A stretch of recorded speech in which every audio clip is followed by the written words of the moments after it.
Breaking news చూస్తున్నాం. Phone tapping కేసులో హరీష్ రావు కోర్టుల కింద అయితే కేసును కొట్టివేస్తూ హైకోర్టు ఉత్తర్వులు జారీ చేసింది. ఇటు పంజాగుట్ట పిఎస్ లో హరీష్ రావుపై కేసు నమోదైంది.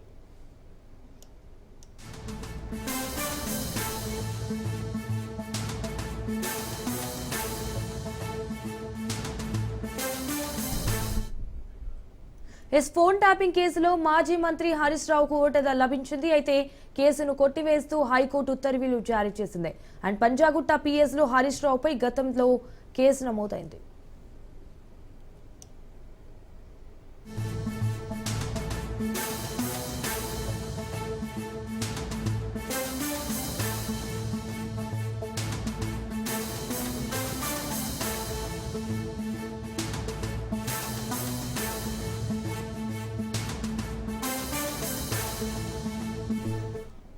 రైట్, ఇక ఇదే విషయానికి సంబంధించి మరిన్ని డీటెయిల్స్ మా ప్రతినిధి రత్నకుమార్ ఫోన్ ద్వారా అందిశారు. రత్నకుమార్, ఇటు ఫోన్ ట్యాపింగ్ కేసులో అయితే మాజీ మంత్రి హరీష్ రావుకు ఊరట లభించింది అన్నట్టుగా తెలుస్తోంది. సో దీనికి సంబంధించిన అప్డేట్స్ ఏంటి?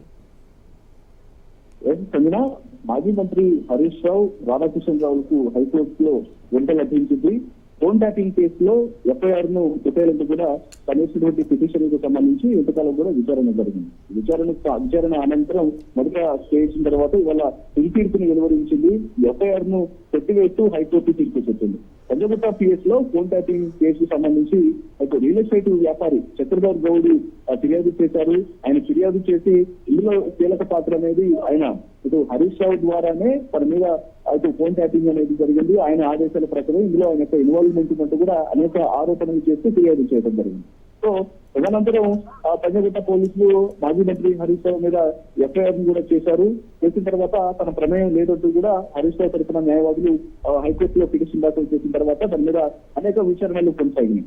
సో ఇప్పటికే ఇరువైపులా వాదనలు ముగియడంతో నేడు కోర్టు తీర్పు వెలువరించింది. తీర్పును వెలువరిస్తూ ఫోన్ ట్యాపింగ్ కేసులో మాజీ మంత్రి హరీష్ రావు మీద నమోదైనటువంటి ఆ కేసును కొట్టివేసి తీర్పు వెలువరించినటువంటి పరిస్థితి ఉంది. ఆయనతో పాటు మాజీ డీసీపీగా ఉన్నటువంటి రాధాకిషన్ రావు కూడా హైకోర్టులో ఓటు దక్కింది. పంజాగుట్ట పోలీస్ స్టేషన్ లో ఆయన మీద నమోదైనటువంటి ఎఫ్ఐఆర్ ను కూడా కొట్టివేసి కోర్టు తీర్పు చెప్పింది.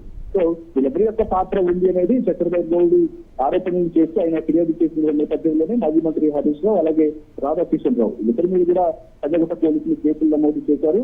ఈ కేసులకు సంబంధించి వీటిని సవాల్ చేస్తూ కూడా ఇద్దరు తరపున న్యాయవాదులు కోర్టులో పిటిషన్ దాఖలు చేసిన తర్వాత ఇరువైపుల వాదనలు వినంతరం ఈ ఎఫ్ఐఆర్ ను కొట్టివేస్తూ ఇవాళ కొద్దిసేపటి క్రితమే హైకోర్టు తీర్పును వెలువరించింది. Right Ratnakumar, thank you for the updates.